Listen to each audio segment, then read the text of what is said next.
शहीद शेख भिखारी और शहीद टिकैत उमराव सिंह के देश हित में दी गई कुर्बानियों को कभी भी भुलाया नहीं जा सकता है, लेकिन उनके वंशजों की स्थिति दयनीय है। आज भी वो मुफलिसी में जिंदगी जीने को मजबूर हैं।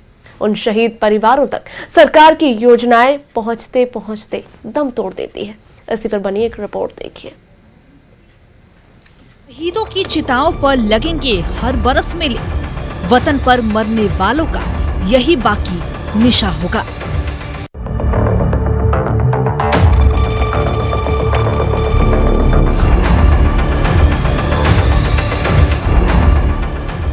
हर साल शहादत दिवस पर शहीदों को श्रद्धांजलि देने के लिए नेता से लेकर सभी लोग आते हैं, उन्हें याद करते हैं और फिर भूल जाते हैं। कुछ ऐसी स्थिति है शहीद शेख भिखारी और शहीद टिकैत उमराव सिंह की, जिन्होंने 1857 के विद्रोह में अपने साहस और वीरता से अंग्रेजी सरकार की जड़ें हिला दी थी। लेकिन विडंबना देखिए, उनके वंशज मुफलिसी से जिंदगी जी रहे हैं। शहीद शेख भिखारी और शहीद टिकैत उमराव सिंह के वंशज गरीबी और बदहाली में जिंदगी जी रहे।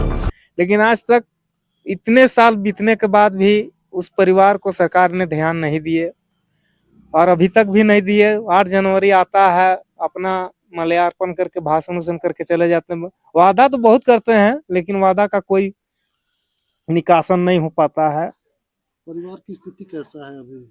परिवार की स्थिति जैसे तैसे चल रहा है। लड़का लोग जैसे जैसे बढ़ा तैसे तैसे अपना प्राइवेट में कुछ इधर उधर काम उम करके अपना घर जीविका चला रहा। हमारा एक लड़का है अभी, पप्पू सिंह जी, अभी 9-10 आदमी को पाल रहे हैं।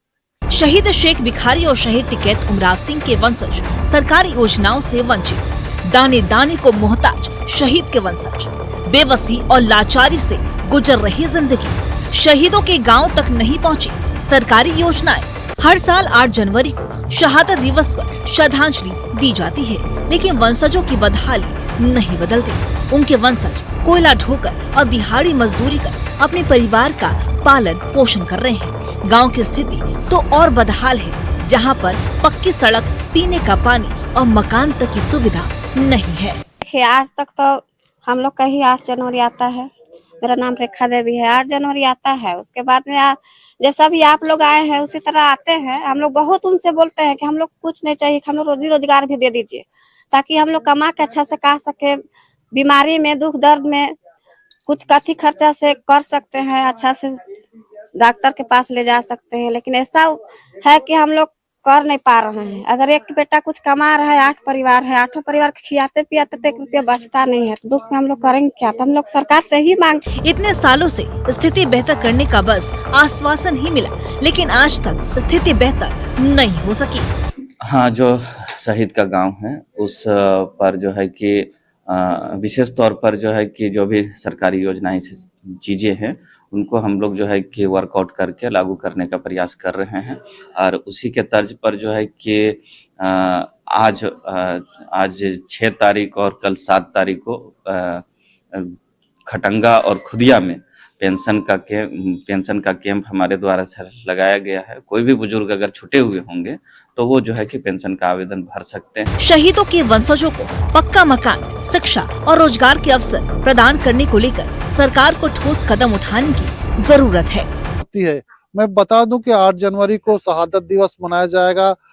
उस दिन कई लोग आएंगे और सांत्वना देकर चले जाएंगे, लेकिन किसी तरह का कोई भला गांव का नहीं होगा। अब ऐसे में सरकार को देखना है कि किस तरह परिवार वालों का मदद होती है। और मांझी से मोहसिन आलम की।